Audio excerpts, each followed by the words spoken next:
Okay, magandang umaga po sa inyong lahat, magandang gabi. Anumang oras kayo na kikinig dito sa ating programang Expose the Truth. Kumusta po kayo mga kaibigan at mga kababayan? Gusto ko lamang pong linawin mga kaibigan yung tungkol po sa pinalabas kong video na yung bunga ay iba doon sa miyembro na ipinipilit po ng mga Iglesia Katolika na yung bunga ay mga miyembro. Meron pong nagkomento sa akin, gusto ko pong basahin sa inyo, si kapatid na Argel. Ewan ko kung si kapatid na Argel, mga kaibigan, ay inuunawan niya yung kanyang isinasagot, mga kaibigan.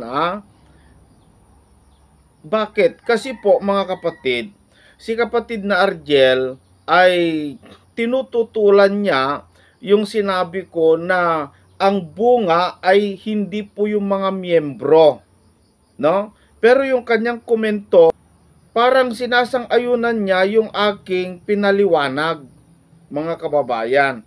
Ito, bigyan ko kayo ng pagkalinaw, kapatid na Argel at mga kababayan, para makita natin ang aking puntos, no? Gusto ko lang maliwanagan tayong lahat, mga kaibigan, no? Huwag po tayong mag-away-away tungkol po sa banal na kasulatan. Tayo po ay naghahanap ng katotohanan. Ito ang komento ni kapatid na Argel. Gusto ko pong basahin, mga kababayan. Sabi niya, Bro Esel, natutupad na po iyan. Nandito na ang kaharian niya. Hindi niyo lang alam. Makikita niyo sa pamamagitan ng pagsusunod sa kanyang kalooban niya. At mali ang interpretasyon mo sa pagkabunga. Mga tao yan na sumusunod sa kalooban ng Diyos by spreading the words of God and obey it hanggang kayo ay dumami. Yan ang ibig sabihin ni Hesus Kristo. Pero lahat tayo may freedom of choice tulad ni Judas. Kasi may love of money, siya, choice niya yon. Huwag mong sisihin si Hesus Kristo. Yeah. Hindi ko po sinisisi ang Panginoong Hesukristo, kapatid na Argel. At saka, yung sinabi mo na uh, mali ang interpretasyon ko, pero yung ikinomento mo, kapatid, tulad din sa interpretasyon ko. Kaya natatawa ako, bakit hindi po nauunawaan yata si kapatid na Argel yung kanyang ikinumento. Bakit po, mga kaibigan, mga kababayan, unang-una, sabi niya, yung hula daw doon po sa Mateo chapter 21 verse 43 na ang kaharian ng Diyos ay ililipat sa isang bansa na kung saan ay magkakabunga ng marami. Ang tinutukoy ni kapatid na Argel na katuparan, si Kibuloy. Yung mga Iglesia Katolika, sila naman daw. So, kanya-kanyang angkin yan. Hindi ko naman kayo masisisi, mga kababayan, hindi ko naman masisisi ang bawat organisasyon, bawat relihiyon, kung ganun po ang interpretasyon nila. Kasi lahat ay umaangkin yan. Pero ang hula po ay sa mga pulo ng dagat, no? Sa mga pulo ng dagat, magaganap kung saan magkakabunga ang salita ng Diyos na yun ay maitatanim sa tao. Ngayon, ang gusto kong bigyan ng pansin, mga kaibigan, yung bunga. Iba yung bunga doon sa miyembro, mga kababayan. Napakalinaw, mga kapatid na Argel. Sang-ayon naman ako sa komento mo na ang bunga ay yung pagsunod sa kagustuhan ng Diyos. So, ibig sabihin, para malinaw, mga kababayan, mayroon po akong ipapakita sa inyo na isang video. Heto po, mga kaibigan. So, ayan po mga kapatid, napakalinaw, no? Kapatid na Argel, meron ka bang nakikita dito? Meron ka bang nauunawaan sa aking ipinakita? Sabi po, magbasa po tayo para basahin natin dito po sa libro ng Juan, Kapitulo 15, versikulo 1.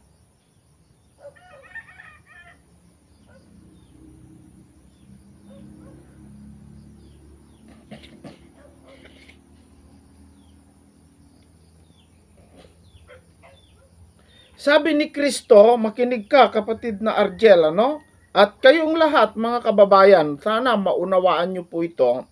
Sabi ni Kristo, ako ang tunay na puno ng ubas at ang aking ama ang magsasaka.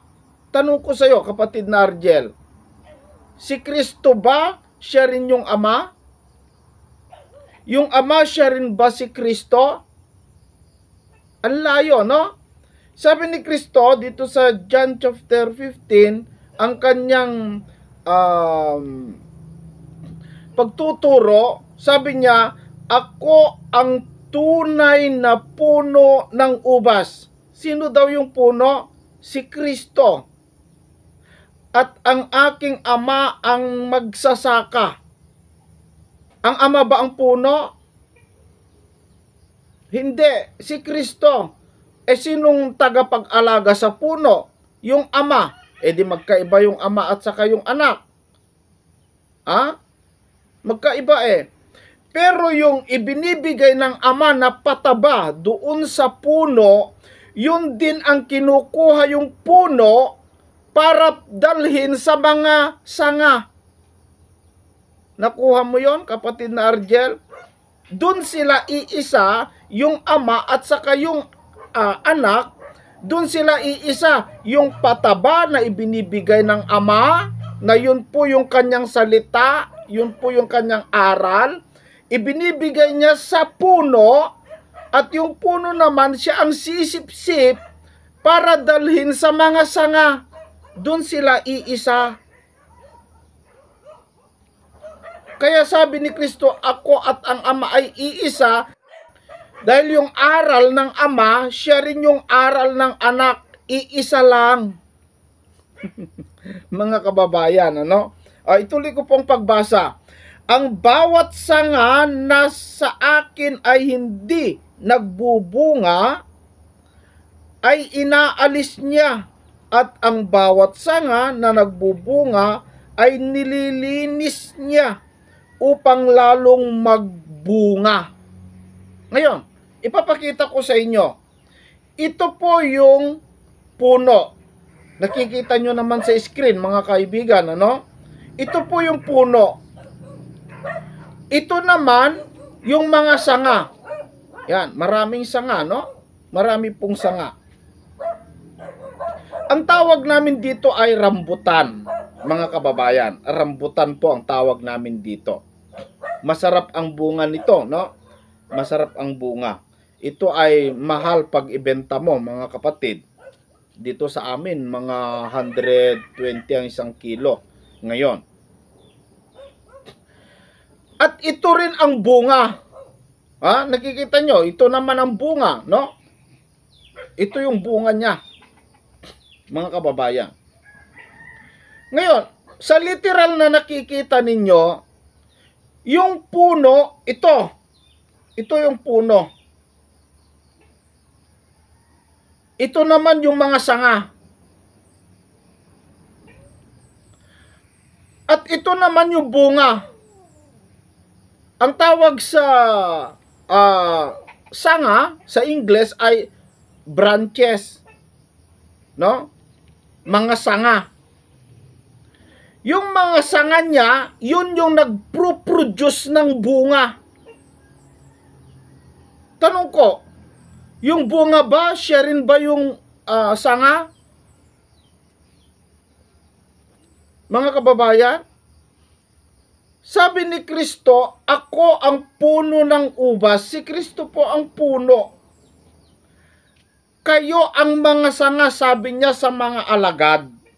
sa mga tinuturuan niya. Sa madalit sabi, sa mga miyembro niya. Kayo ang mga sanga. Kayo ang magbubunga. Ano ang gusto ng Panginoong Hesus na ibunga natin? Miyembro? Para magkaroon ka ng miyembro, magkaroon ka muna ng bunga. Bilang sanga, magkaroon ka muna ng bunga, mga kaibigan. Ano yung bunga na gusto ng Panginoong Jesucristo na i-produce ng sanga? Ulitin ko ito yung bunga, yan, ito yung sanga, ito yung puno. Malayo, no? Malayo, hindi po yung sanga, hindi po yun yung bunga, no? Yung branches, hindi po yun yung fruit, no? Pero yung sanga, siya ang magproproduce ng bunga. Para yung bunga mo, mag-produce din ng sanga na magkakabunga din. Ano ibig sabihin, mga kaibigan? Ano yung mga bunga ng mga miyembro, mga kaibabayan? Ano po yung bunga na ang mag-produce ng bunga ay yung mga miyembro o yung mga sanga? Yung kagandahang loob, yung pag-ibig sa kapwa, pagtulong sa mga nangangailangan, pagmamahal sa mga nangangailangan ng pag-ibig, pagbibigay ng katwiran sa mga nauuhaw sa katwiran, pagtulong sa mga bao. Yun yung mga bunga. Ngayon, dahil sa bunga mo na nakikita nila, magproproduce yan ng sanga.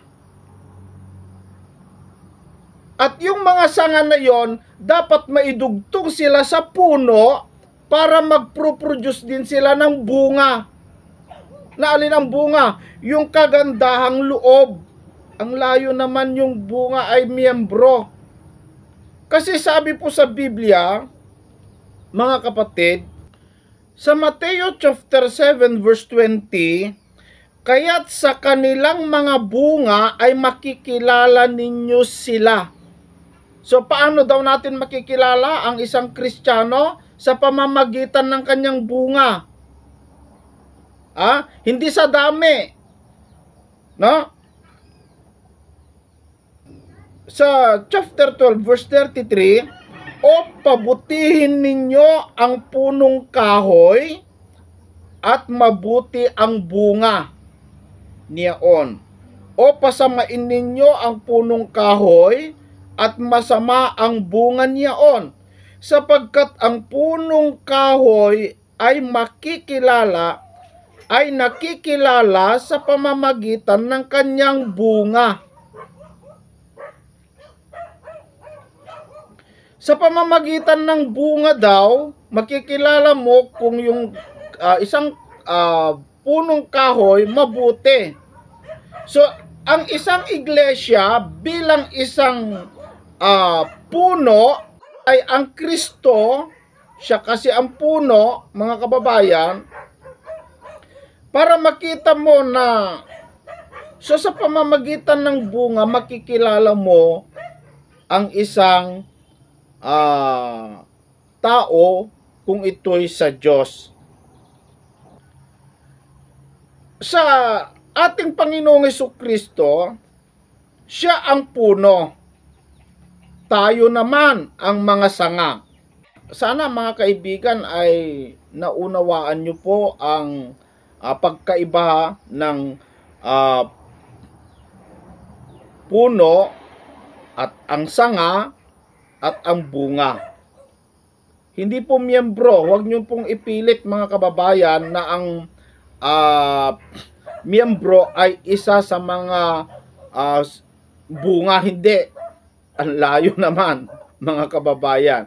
Yung puno si Kristo, ang sanga ay ang kanyang mga alagad o yung kanyang tagasunod sa kanya. At yung tagasunod sa kanya, sila yung magkakabunga ng mabuting gawa, at sa pamamagitan ng mga mabubuting gawa, magpro-produce ngayon ng mga sanga. Hindi nyo ba naisip yon mga kaibigan, na yung bunga ay may buto yon? At kapag yun ay tutubo, magiging isang punong kahoy din, and then dahil sa buto na yon, magiging isang punong kahoy din, and then magkakaroon din muli yun ng sanga, na yung kanyang mga sanga, magkakaroon din ulit yun ng bunga. Ang ipinapakita ko rito mga kaibigan, ang pagkakaibahan lamang po ng puno, yung sanga at saka yung bunga. Yan lamang po, sana maliwanag po sa atin mga kaibigan.